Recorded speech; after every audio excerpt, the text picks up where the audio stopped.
my experience with air conditioning, HVAC, and controls goes back almost 3 to 4 decades.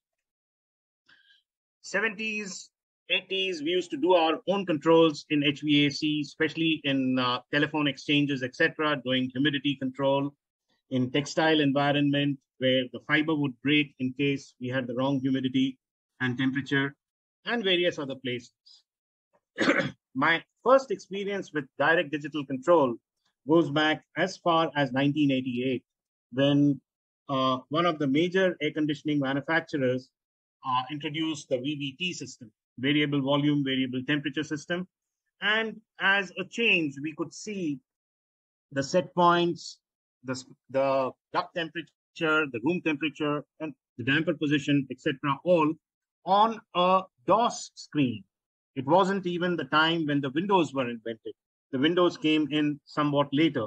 And once the Windows came in, the systems really got enhanced. Most people really liked seeing just the data on the screen and changing colors when they would go into alarm conditions, alarms, etc., and graphics. That was novelty. But the novelty went on only for a certain amount of time.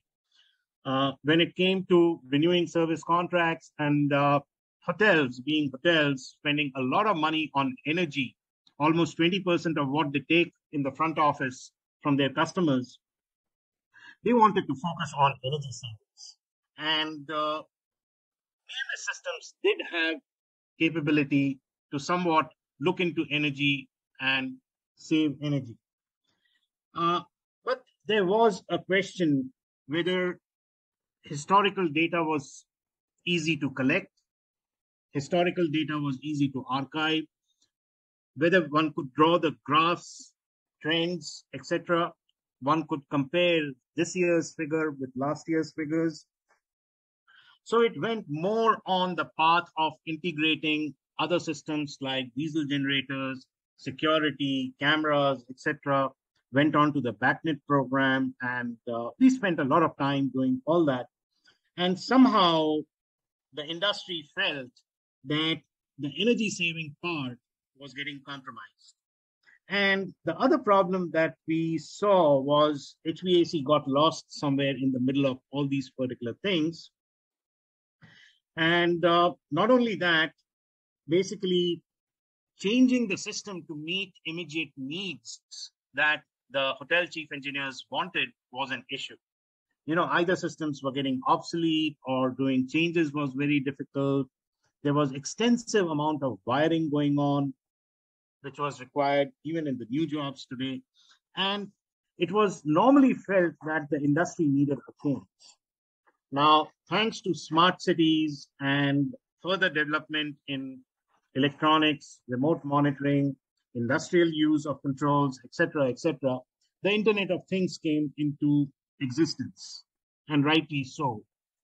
And then the simplification started in terms of wireless systems, wireless things coming up, which are easy to set up, easy to modify, easy to change, and really go into, first of all, looking into the energy that you spend. As you can see today, a lot of the equipment has started coming in with built-in stuff that you can see your parameters, you can monitor your parameters, you can trend your parameters on handheld devices and what have you, and that too at minimal cost. So on the one end, the cost, the equipment is coming with built-in Internet of Things or other protocol communication and control coming at almost next to zero cost. And devices are being more available to people like you who are listening today.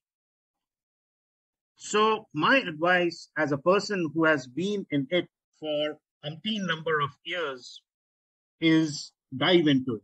One way or the other, get into it.